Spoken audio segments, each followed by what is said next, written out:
काल IPL 2026 मधील 14वा सामना क्रिकेट चाहत्यांसाठी खऱ्या अर्थाने थरारक ठरला.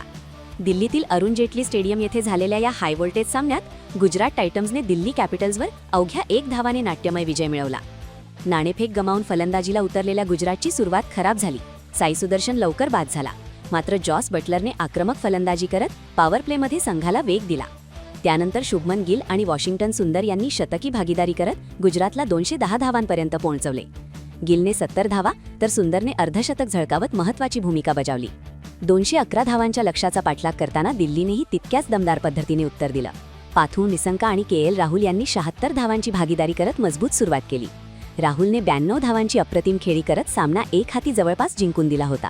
पण 17व्या षटकात मोहम्मद सिराजने त्याला बाद करत सामना गुजरातच्या बाजूने वळवला. शेवटच्या 2 षटकांत डेव्हिड मिलरने जोरदार फटकेबाजी करत 19व्या षटकात 23 धावा काढल्या आणि सामना शेवटच्या षटकात नेला. अखेरच्या चेंडूवर 2 धावा हव्या असताना कुलदीप यादव रनआउट झाला आणि दिल्लीचा विजय हातातून निसटला. दरम्यान आज कोलकाता नाईट रायडर्स आणि लखनौ सुपर जायंट्स यांच्यात ईडन गार्डन्स येथे सामना रंगणार आहे. याआधीचा सामना पावसामुळे फक्त 2.3 षटकांनंतर रद्द झाला होता. आजही पावसाचा अंदाज व्यक्त करण्यात आला आहे, त्यामुळे चाहत्यांची धाकधूक वाढली आहे. मात्र दोन्ही संघ जोरदार फॉर्ममध्ये असल्याने चाहत्यांना एक रोमांचक सामना पाहायला मिळेल अशी अपेक्षा आहे.